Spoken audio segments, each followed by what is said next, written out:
Vamos lá, queridos, vamos dar continuidade aos nossos estudos, a ministração da Palavra do Senhor que nós estamos fazendo na exposição do livro de Efésios.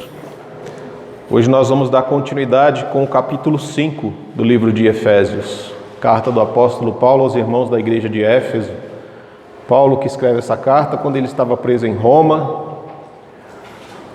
para direcionar esta igreja como uma carta em muitas questões teológicas, né? Como nós vimos do capítulo 1 até o capítulo 3, Paulo estava falando a respeito das questões teológicas, a salvação em Cristo, a redenção, o amor de Cristo, a predestinação, né? Deus nos escolhendo antes da fundação do mundo, pela sua livre vontade e pelo amor que o Senhor manifesta por nós, Cristo nos perdoando e nos redimindo por causa do pecado que nos afastou do Pai, e o Espírito Santo que vem habitar em nós como um selo, uma garantia de que Cristo haverá de voltar para buscar a sua igreja. Falamos sobre várias questões teológicas e no capítulo 4 Paulo ressaltou a importância da unidade do corpo de Cristo. Quando Cristo rasga o véu, morrendo na cruz em nosso favor, nos permitindo, termos acesso de novo à presença de Deus, Pai, e quando Ele derruba toda e qualquer barreira de inimizade que existia entre os povos, nos permitindo assim olhar para os nossos irmãos através dos olhos de Cristo, entender que nós não somos melhores do que os outros. E do capítulo 4 em diante, nós falamos que do capítulo 4 até o capítulo 6, ele vai estar falando a respeito da importância da unidade e da vida de santidade. Porque aquela questão, que nós já falamos, o salvo deve viver como salvo. A sua vida como uma pessoa que foi salva por Cristo deve refletir a glória de Cristo. No capítulo 5, o apóstolo Paulo, ele começa nos chamando, nos convidando, É um convite, quase que uma ordem, quando ele diz: portanto, como filhos amados de Deus, imitem-no em tudo o que fizerem, vivam em amor, seguindo o exemplo de Cristo, que nos amou e se entregou por nós como oferta e sacrifício de aroma agradável a Deus. É o verso 1 e 2 do capítulo 5. Nós vivemos num mundo, queridos, que o apóstolo Paulo é como se ele tirasse um retrato do mundo que a gente está vivendo atualmente. Ele vai descrever para nós, do verso 3 até o verso 14, quais as características das pessoas que estão vivendo neste mundo. Ele diz que este mundo é um mundo que jaz no maligno, que está envolto em escuridão e trevas. E por que o mundo está desta forma? Por causa do ser humano. Porque nós estragamos a criação de Deus. Nós, com as nossas atitudes erradas, com os nossos pensamentos errados, com os nossos sentimentos errados. E ele vai dizendo para nós, aí do 3 até o 14, ele vai descrevendo algumas características deste mundo, das pessoas que vivem neste mundo. Pessoas que vivem na imoralidade sexual, na impureza, na ganância, contando histórias obscenas, com aquelas conversinhas tolas, com aquele papinho mole, piadas vulgares, pensamentos vazios, palavras vazias. Todas essas são características do mundo que nós vivemos hoje. Um mundo que está envolto em tanta coisa ruim, O próprio Deus já disse: olha, esse mundo jaz no maligno. Este mundo está coberto por trevas, por escuridão. Existe vida? Sim, mas uma vida que é limitada. Uma vida que ela é vivida até o ponto em que ela tem um encontro com a morte. Mas e se eu morrer? O que vai acontecer? Acaba tudo? Bem, depende da vida que você teve nessa terra. Tudo vai depender das nossas escolhas, porque esse tipo de característica dessas pessoas que vivem no mundo são aquelas que vivem na desobediência, que são cegadas pelo espírito deste mundo. O espírito deste mundo é um espírito maligno. Satanás, ele cobre os olhos e tampa os ouvidos das pessoas, para que elas veem, mas não enxergam os milagres de Deus. Elas ouvem, mas não escutam a palavra de Deus. Elas estão insensíveis à voz do Pai. A sua consciência está cauterizada, o sofrimento do próximo já não toca mais o seu coração. E ela vive nos relacionamentos vazios, sem aprofundar o conhecimento de um ao outro. E todas essas coisas, o apóstolo Paulo vai dizer que, no verso 5, podem estar certos de que nenhum imoral, impuro ou ganancioso que é idólatra herdará o reino dos céus. Ele dá algumas características de algumas pessoas que não vão herdar o reino dos céus.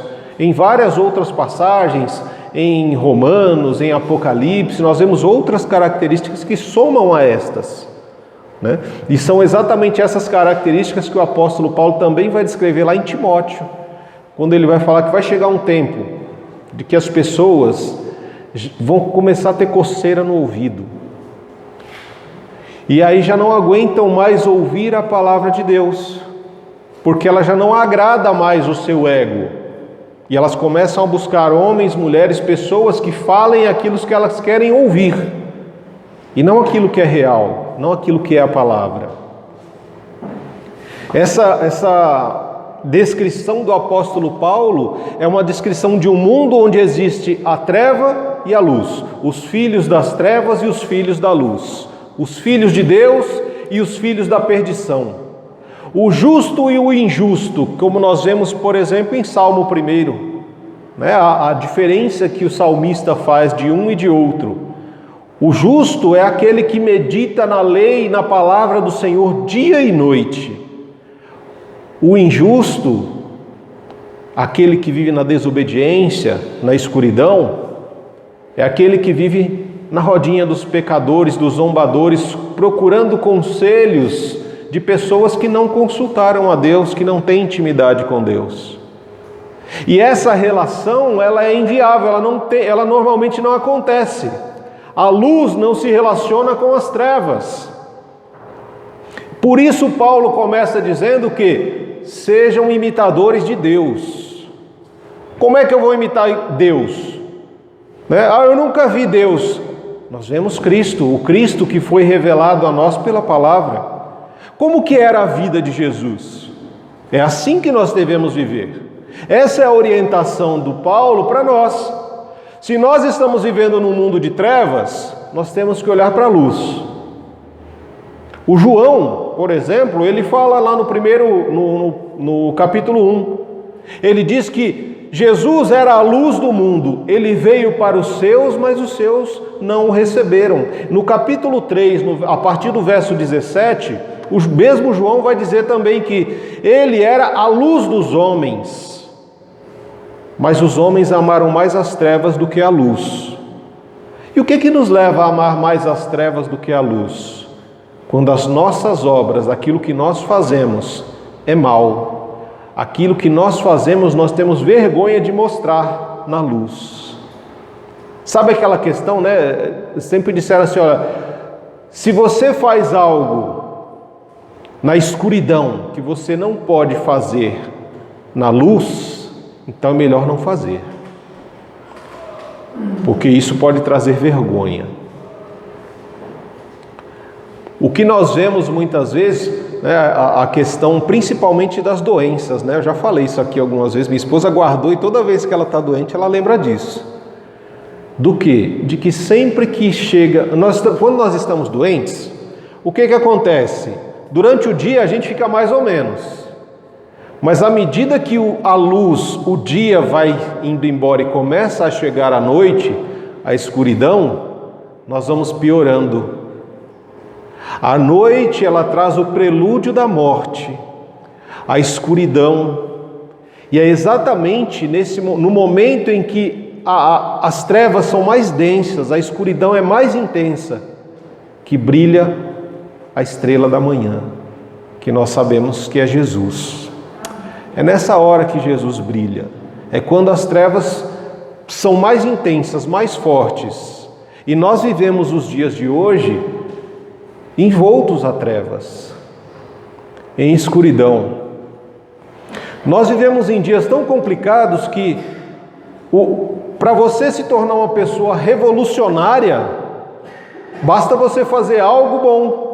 Como, por exemplo, encontrei uma carteira com dinheiro, vou devolver para o dono. Nossa, você vai para o Jornal Nacional.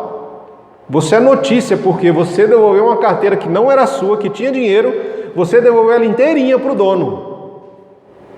Nossa, olha o exemplo. Devolver uma carteira cheia de dinheiro para o dono, uma mala cheia de dinheiro para o dono. Olha, ajudou uma senhora que a atravessar uma rua. Olha, deu lugar para alguém numa condução que estava cheia. E não era um banco daqueles reservados. Você já é motivo de destaque. Qualquer atitude nossa que manifeste a glória de Deus se torna uma luz no meio da escuridão. E nós precisamos exercitar isso cada vez mais. Porque o mundo que nós vivemos, ele jaz no maligno. Tanto que o apóstolo Paulo, ele fala, quando está escuro, o que a gente gosta de fazer? Né? No normal, dormir, não é? Chega à noite, começa a dar aquele soninho e a gente dorme. O problema é que os filhos e as filhas de Deus parece que estão dormindo neste mundo de trevas. Porque o mundo está coberto em trevas, nós estamos dormindo. Estamos vivendo uma vida de sonolência. Aí o apóstolo Paulo chega no verso 14 e diz o que? Olha, desperta você que dorme, levante-se dentre os mortos e Cristo iluminará. Essa frase, ela é vinculada principalmente ao vale de ossos secos de Ezequiel. Porque quando ele fala desperta você que dorme, ele não está falando de você dormir simplesmente, ele está falando de morte espiritual. Muitas vezes nós vivemos num mundo em que o mal ele é tão constante, a violência é tão constante, a decepção, a frustração, parece que todo dia a gente se frustra, se decepciona com alguém, se entristece, parece que essa é a nossa rotina, que nós vamos perdendo a esperança gradativamente e vamos vivendo uma vida de sonolência. É como aquela vela que começa a se apagar e vai dando espaço à escuridão. A escuridão está influenciando mais a vela, a luz da vela, do que a luz da vela dissipando a escuridão. E muitas vezes nos vemos desanimados. Vamos à casa do Senhor? Alegrei-me quando me disseram vamos à casa do Senhor. Já não é a realidade de muitos cristãos. Muitas vezes a gente se sente cansado, irritado porque tem que ir para a igreja, porque eu devo ir cultuar a Deus. E não é a alegria que toma o nosso coração, mas é uma irritação, um sentimento, uma vontade de preguiça. E às vezes nós chegamos à casa do Senhor abatidos, tristes, cabisbaixos. Por que isso acontece? Porque os meus olhos estão mais nas coisas deste mundo do que nas coisas do alto. Eu estou abrindo mais espaço para os desejos da minha carne do que para as coisas do Espírito. E é exatamente essa luta que o apóstolo Paulo fala para nós.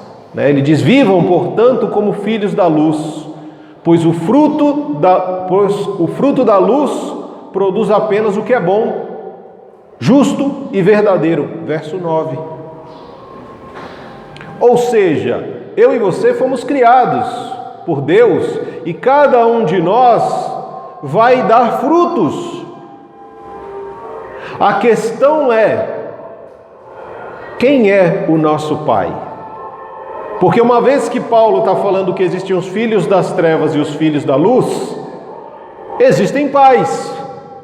Aquele que é pai das trevas é o próprio Satanás. E as pessoas que vivem na incredulidade da vida e na desobediência, resistindo à orientação de Deus, são filhos de Satanás. Aqueles que vivem uma vida de mentiras são filhos de Satanás. Já os filhos da luz produzem tudo que é justo, bom e verdadeiro, os filhos de Deus. Mas como que essa produção acontece? Como é que esses frutos acontecem? Talvez você se pergunte, que fruto é esse, né? De que fruto que a gente está falando? Se nós observarmos a palavra do Senhor em Gálatas, o Paulo só falou alguns aqui em Efésios, mas lá em Gálatas ele é mais específico quando ele escreve a igreja dos Gálatas. Quando ele trata para nós, olha, existem os filhos das trevas e os filhos da luz. Existem aqueles que vivem satisfazendo os desejos da sua carne e aqueles que vivem direcionados pelo Espírito. Esses são os frutos que são produzidos pelos filhos que foram criados a partir dos seus pais. Quando ele fala para nós, quais são os frutos dos filhos das trevas? Em Gálatas, no capítulo 5, verso 19, ele diz que a obra da carne, né, o que a carne produz? O que os filhos das trevas produzem? Imoralidade sexual, impureza, sensualidade, idolatria, feitiçaria, hostilidade, discórdias, ciúmes, acessos de raiva, ambições egoístas, dissensões, divisões, invejas, bebedeira, festas desregradas e outros pecados semelhantes. Então, quando a gente olha o mundo, né, quando nós olhamos as pessoas que vivem no mundo, o que elas estão produzindo? Eu vejo muitas crianças querendo se parecer aí com vários artistas, jogadores de futebol, né? Põe lá, quer cortar o cabelo igual aquele jogador famoso, só usa a camisa daquele jogador e tal. Aonde estão os imitadores de Deus? Essa é a minha pergunta. E por que eu faço essa pergunta? Porque se os pais, né, eles são a figura mais próxima de Deus que uma criança tem. Se essas crianças não veem Deus na vida dos pais, elas não têm uma referência de quem Deus é ou do que Deus faz. Eles não conseguem olhar a vida dos pais e ver Cristo. E aí eles buscam, como eu não sei quem é Cristo, não sei muito bem quem é Deus, eu procuro outras pessoas que possam ser importantes no mundo. Aí eu vejo jogadores, eu vejo artistas, eu vejo pessoas de filmes, né, heróis de filmes. E aí eles vão querendo se parecer, vão querendo imitar cada um dessas pessoas que parecem ser pessoas importantes no mundo, que são personagens. Um personagem é diferente de uma pessoa. Eu já falei isso aqui, mas eu vou repetir. Lembra, por exemplo, quando você vê lá os personagens da Marvel? Você vê o Thor, o Capitão América, são personagens, eles não existem na vida real. Quem existem são os atores, por trás daqueles personagens. E nós vivemos num mundo hoje de pessoas que vivem personagens e não pessoas. Porque querem se parecer com alguém ou querem parecer algo que não são.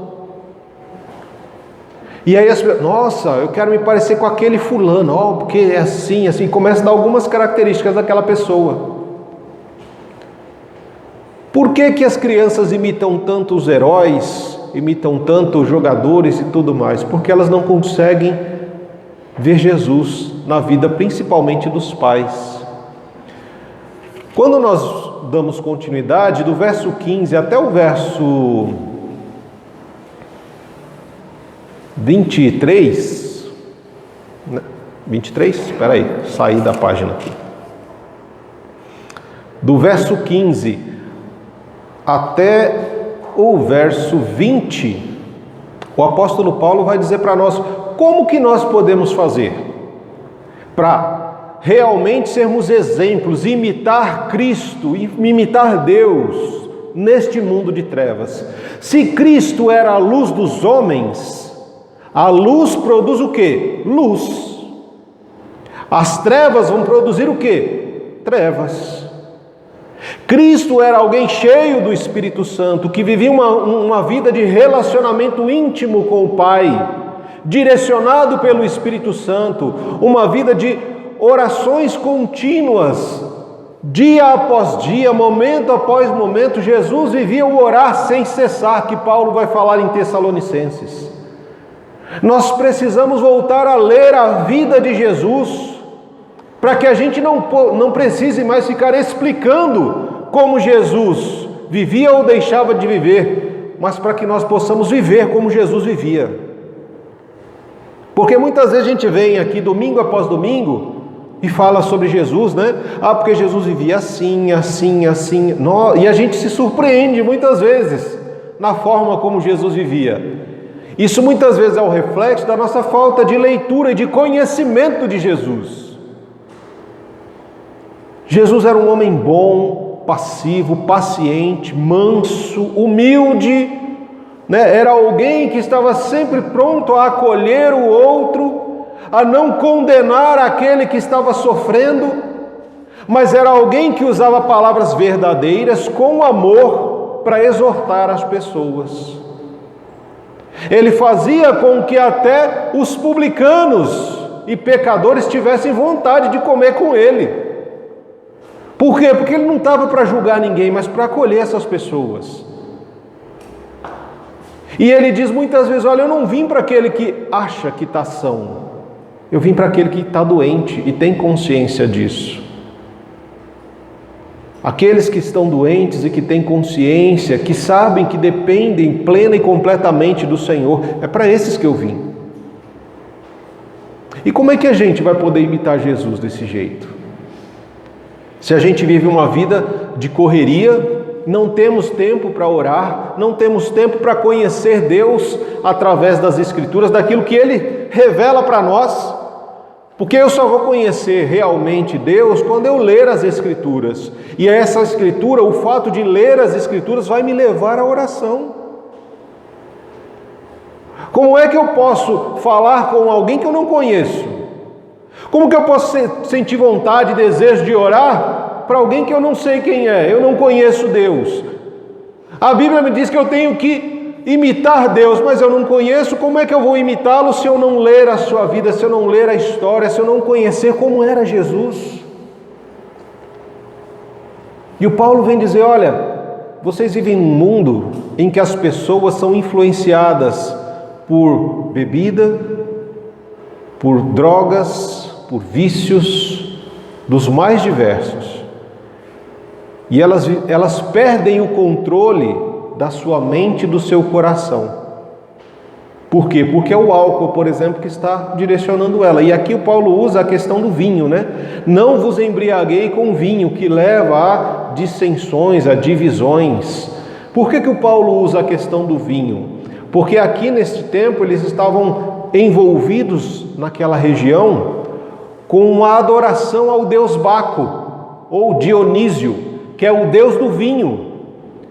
E uma vez que eles tomavam bastante vinho, eles perdiam o controle da sua mente e do seu coração, ficavam embriagados. E essa embriaguez era uma expressão de adoração a Baco.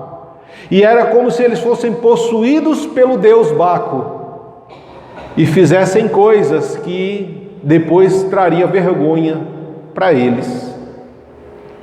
Orgias sexuais, agressões, matanças de filhos e outros, tudo porque eles já não estavam mais sendo controlados, eles não estavam sãos, eles estavam descontrolados, sendo controlados por um espírito. Por isso Paulo usa essa figura aqui.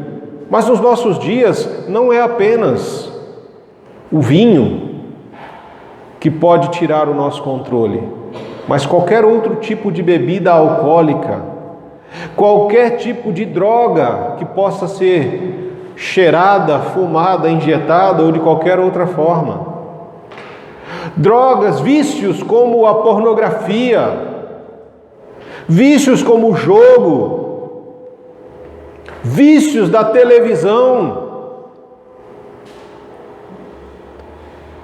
Todas as coisas que tiram o nosso controle, que nos deixam descontrolados, se você não consegue estabelecer um limite, olha, eu vou até aqui, parei.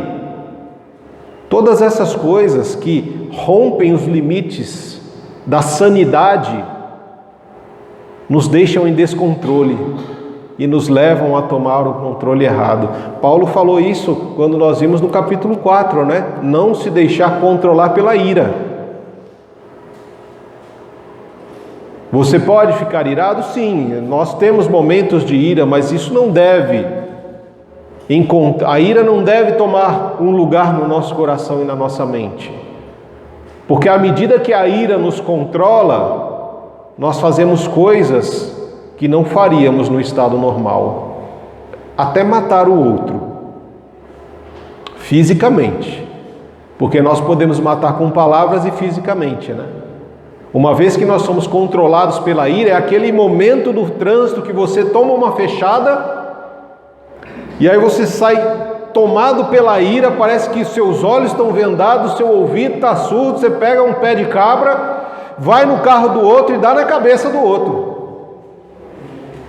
Aí você dá 1, 2, 3, 4, 5, quando vê ele no chão, o sangue escorrendo, aí você larga o pé de cabra aí, meu Deus, o que eu fiz?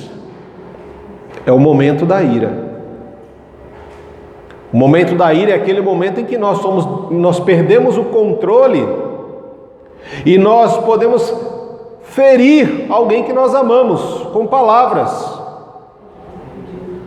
Isso é extremamente complicado, porque no momento da ira nós temos muitas armas para ferir quem nós amamos. E nós vamos com o dedo lá no fundo da ferida mesmo.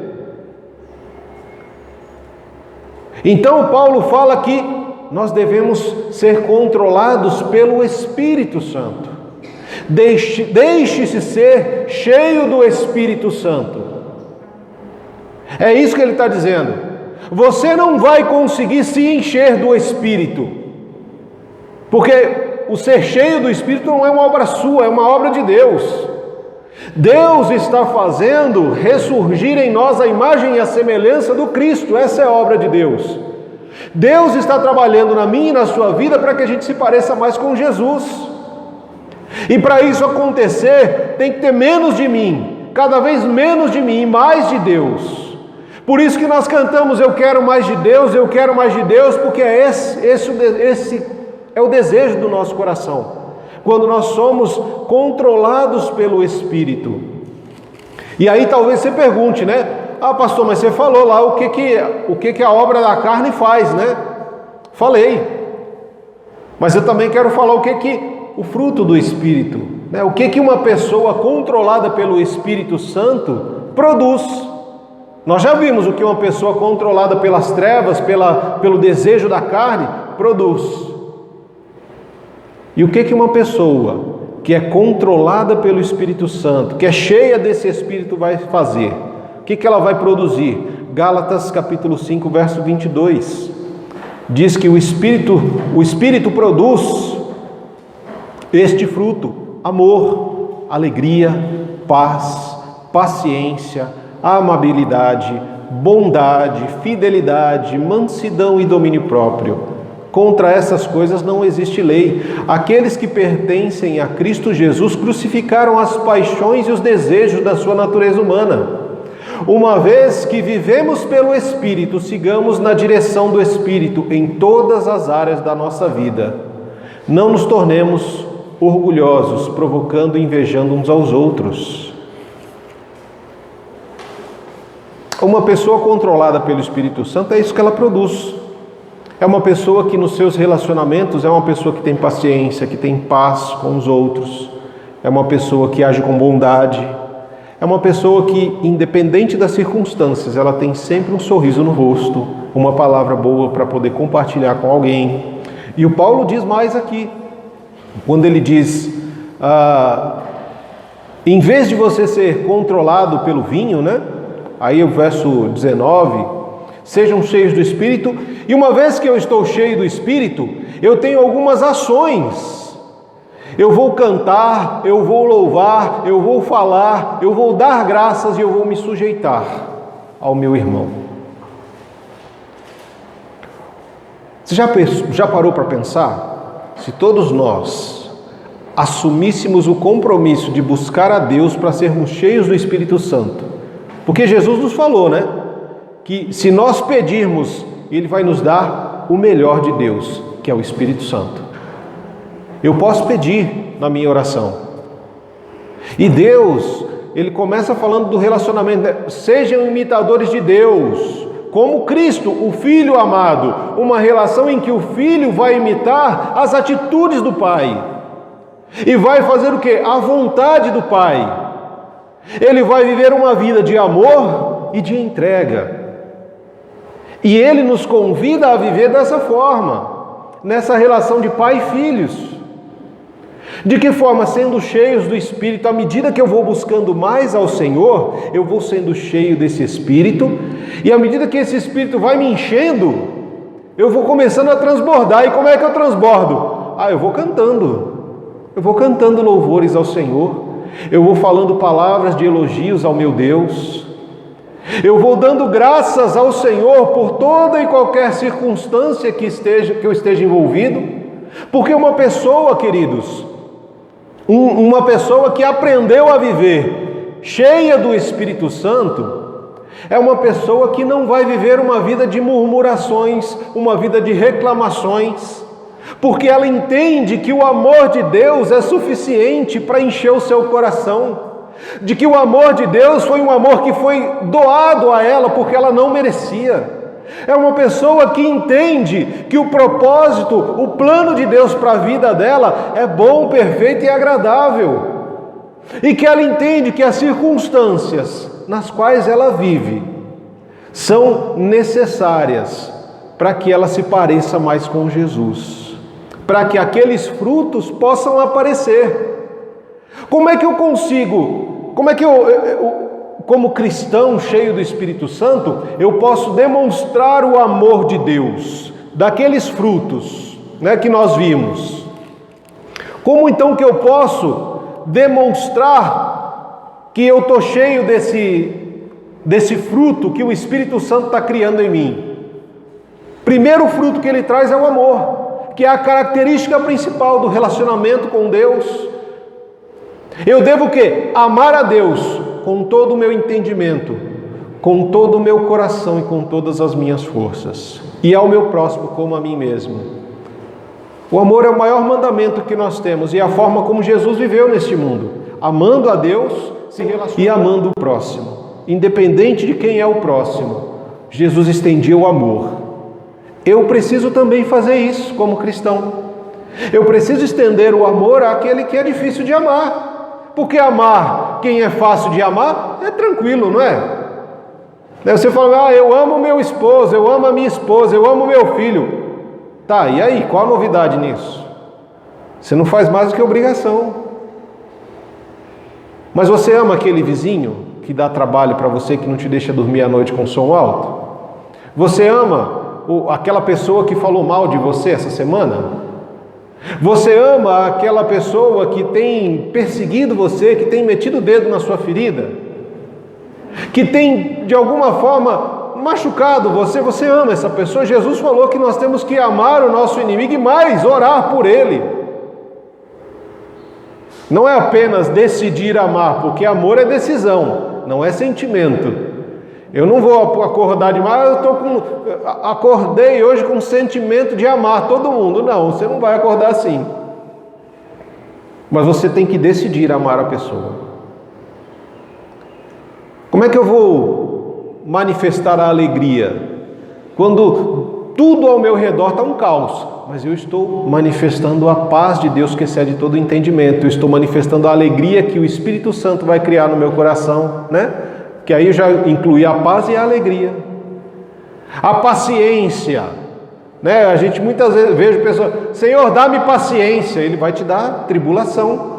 Para quê? Para que você desenvolva a paciência. Como é que você pode ter paciência se não tem tribulação nenhuma? É nos momentos de dificuldade que a gente vai desenvolver essas questões. A amabilidade, ou em algumas traduções, a longanimidade, é esperar o tempo necessário do amadurecimento do outro, mesmo que isso te cause sofrimento. Poxa, eu tenho orado 30 anos pelo meu marido, pela minha esposa. Continue em oração, persista, continue, não desista. Isso é a longanimidade. Deus pode alcançar o seu esposo, a sua esposa, os seus filhos. Mônica, que era a mãe de Agostinho, ela passou 30 anos orando pela conversão do Agostinho, que era um libertino, cachaceiro, mulherengo. E aquela mãe ali, de joelhos por 30 anos, até que foi alcançado por Jesus. E hoje é uma das grandes referências que nós temos no cristianismo. Valeu a pena? Com certeza. Não desista. O próximo, ele é o seu irmão, é a sua irmã. Ele é alvo do amor de Deus, ele ou ela é alvo do amor de Deus. A bondade, quando alguém... É fácil você ser bonzinho com quem é bom com você. A bondade precisa ser desenvolvida com aquele que age de forma errada contigo. Aí você vai desenvolver isso. A fidelidade com aquele que é infiel. A mansidão com aquele que é agressivo. São frutos do Espírito. São esses frutos que o apóstolo Paulo fala que vão ser desenvolvidos em nós. E aonde é que a gente desenvolve isso? Nos nossos relacionamentos. Por isso que ele diz: sujeitai-vos uns aos outros no temor de Cristo. É por causa do temor a Deus que eu me sujeito ao meu irmão, à minha irmã. É porque eu amo a Cristo e eu entendo que eu fui amado por Ele, que eu vou estender esse amor ao próximo. Eu estendo todos aqueles frutos, eu vou estender ao meu próximo. Por quê? Porque eu já recebi tudo isso de Cristo. Eu era uma pessoa difícil de ser amada, mas Cristo me amou. Eu sou uma pessoa infiel, muitas vezes eu sou infiel ao Cristo, mas Ele continua me amando. Muitas vezes eu acabo reclamando, mas o Espírito Santo vem e fala: filho, não cabe mais isso para você. Porque agora eu estou habitando em você, e se eu, como pessoa, o Cristo, estou habitando em você, entenda que você estava condenado e agora você é salvo. Isso é um motivo de alegria, de paz, de tranquilidade ao seu coração, não um motivo para murmuração. Por isso que Paulo diz no verso 20: por tudo deem graças a Deus, o Pai, em nome do nosso Senhor Jesus Cristo, em todas as coisas, em todos os momentos. Deem graças ao Senhor, desenvolvam um coração grato a Deus. Seja uma pessoa que vai realmente brilhar. Quando está todo mundo reclamando, você é aquela pessoa que está dando graças ao Senhor, está glorificando o nome de Deus. Mas por que você está falando isso? Nós estamos sofrendo essa perseguição e você está aí glorificando a Deus? Sim, porque isso vai me ajudar a me parecer mais com Jesus. Essa atitude que eu estou tendo, ela diz respeito ao domínio próprio, em que eu não permito que a vontade da minha carne diga quem eu sou, mas que o sacrifício de Jesus, Ele sim, faça em mim a vontade do Pai e manifeste em mim a glória ao nome do nosso Deus. Esse é o nosso maior objetivo, é glorificar a Deus. E como é que a gente glorifica a Deus? No momento difícil. Glorificar a Deus, cantar ao Senhor, louvar ao Senhor, quando as coisas estão boas, é fácil, não é? Quando está todo mundo com saúde, quando o dinheiro está sobrando na conta, quando o emprego está bom e as coisas estão indo bem, o chefe está só te elogiando, quando você está uma bênção na igreja, tudo isso é uma maravilha. Aí você chega aqui, dá glória a Deus, dá aleluia, e chora, e cai no chão, e faz aquele auê. Não é verdade? Mas E quando você chega na sua casa e aí você recebe um diagnóstico contrário, olha, estou com câncer. Aí é o momento de glorificar Deus. É uma luta? Sim. É algo que vai algo que realmente vai mexer com você e com a sua família? Sim. É algo que vai te fazer cantar? Normalmente não. É algo que vai te fazer chorar. É algo que pode te fazer entrar em crise. Eu disse câncer, mas pode ser qualquer outra coisa, irmãos. É porque câncer é um trem ruim demais. É algo que vai te fazer entrar em crise. Senhor, por quê? Por que eu? Por que comigo? Por que com a minha família?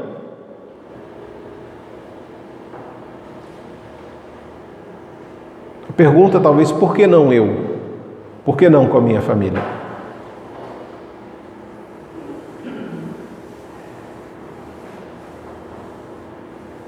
Se eu sou chamado para glorificar a Deus, é em toda e qualquer circunstância. Não estou dizendo que é fácil.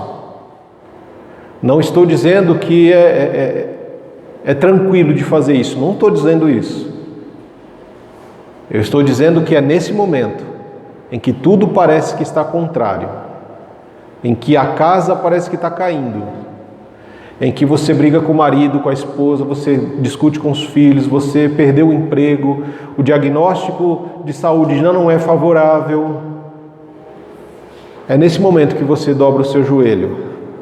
E como o apóstolo Paulo orienta aqui, em tudo, em todas as circunstâncias, deem graças ao Senhor.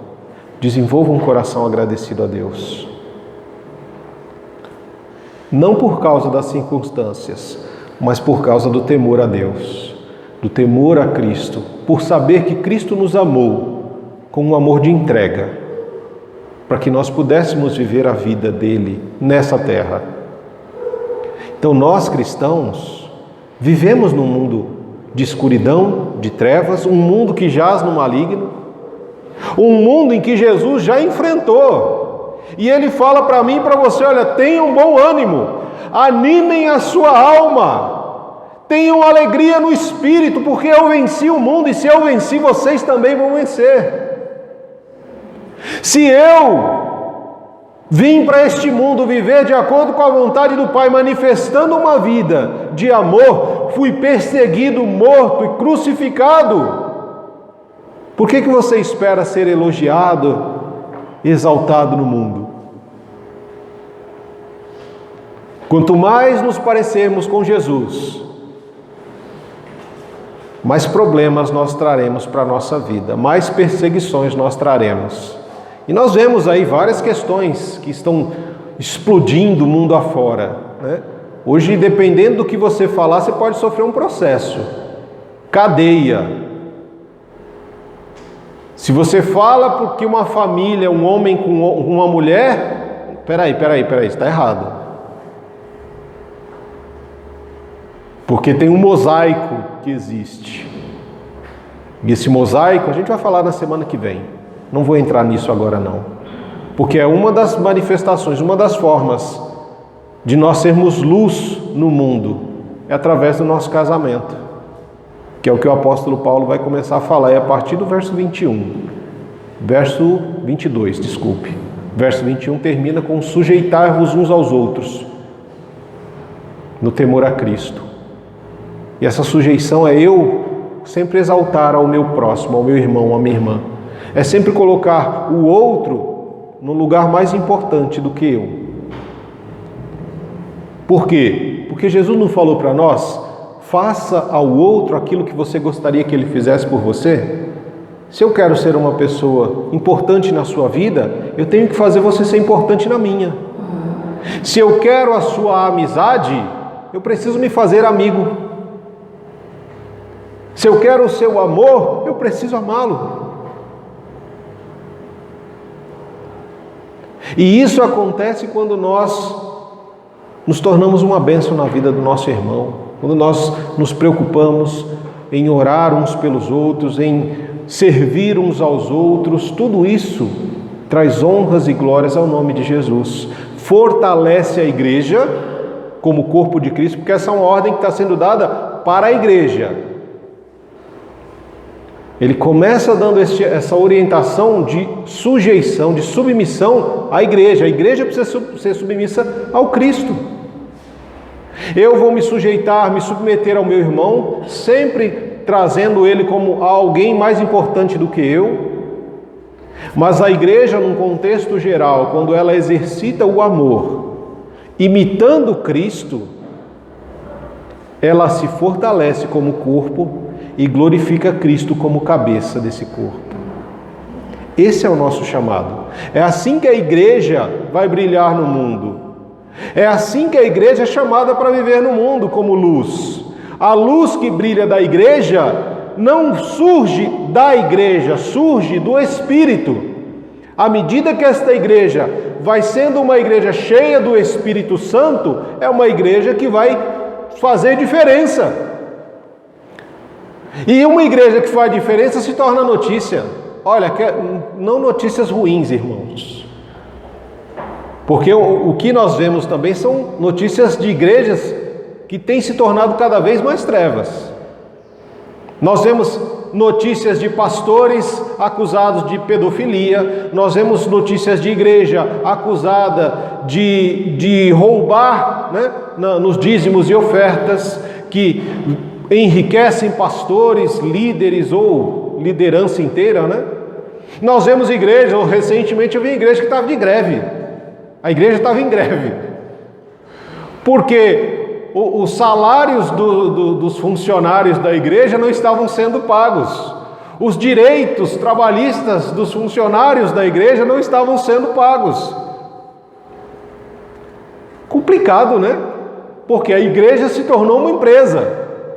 Ela não é mais conduzida pelo Espírito, mas ela é dirigida por um presidente, vice-presidentes e assim por diante. Na questão institucional, ela superou a questão organismo vivo de Deus.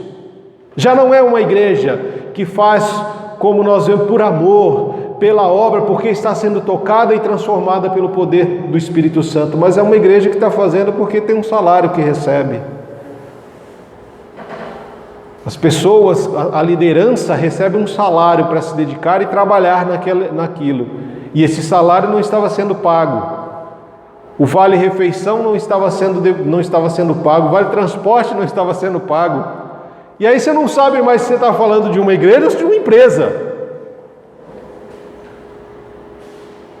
Mas quando nós vemos igrejas que manifestam o amor, quando se tornam agentes de transformação na sociedade, né? Estão entregando cesta básica, estão ajudando pessoas em necessidade, a igreja está ali se unindo para pagar o aluguel de alguém que de repente perdeu o emprego, não tem o que comer, não tem nem condições da moradia, a igreja assume, nós vamos pagar o aluguel até que você encontre um emprego, e ajuda essa pessoa a encontrar, né, um emprego.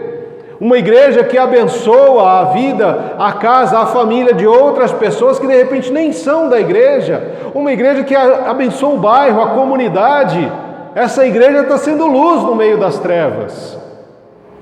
Ela está fazendo aquilo para o qual ela foi chamada. Manifestar o amor de Deus, não só em palavras, mas em atitudes. É uma igreja que está sendo cheia do Espírito Santo e que está transbordando para a vida de outras pessoas. E à medida que as pessoas estão perdidas nas trevas, o que acontece quando elas veem uma luz brilhando? Elas vão em direção àquela luz. Uma igreja que brilha no meio das trevas é uma igreja que vai atrair mais e mais pessoas para a presença de Jesus, para o corpo de Cristo. Porque quando as obras são más, aquelas pessoas, aquela igreja ou aquele lugar não ama a luz, porque a luz manifesta tudo que estava escondido. Eu e você somos chamados para sermos luz em meio à escuridão. Nós somos chamados como os filhos da luz. para manifestar o amor desse Deus e os frutos do Espírito em nossos relacionamentos, dentro e fora da igreja, para que o nome do Senhor seja glorificado. Amém? Então a gente para por aqui hoje, e a semana que vem a gente vai falar sobre a questão da família, o casamento, os filhos. Como que nós podemos ser luz em casa? Como é que a gente pode manifestar esse amor de Deus no nosso relacionamento principal, ou primário, que é a família, o casamento? A gente vai falar um pouquinho disso semana que vem, tá bom? Vamos orar? Santo, eterno e maravilhoso Deus, graças te damos, Pai, porque nós reconhecemos que precisamos cada vez mais e mais conhecer ao Senhor e prosseguir em conhecê-lo, porque à medida que nós o conhecemos, nós somos cheios do Espírito Santo, e à medida que o Espírito Santo vai nos enchendo, as nossas atitudes são atitudes de santidade, porque o Espírito que habita em nós é o Espírito Santo. Esses nossos frutos, Senhor, precisam ser desenvolvidos. E sabemos que para que muitos deles sejam desenvolvidos, circunstâncias adversas precisam acometer a nossa vida.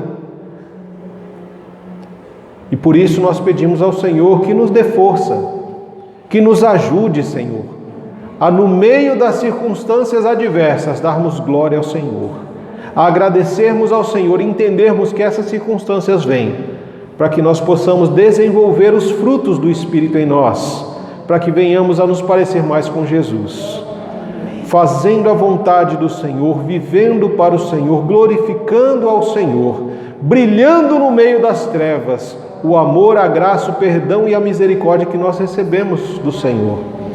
Bendito seja o Senhor pela nossa igreja e pelas igrejas que se reúnem em todas as partes deste mundo, que brilham no meio de um mundo de trevas, que manifestam o amor, que manifestam a graça do Senhor, que atraem pessoas pela atitude que ela vive no seu dia a dia.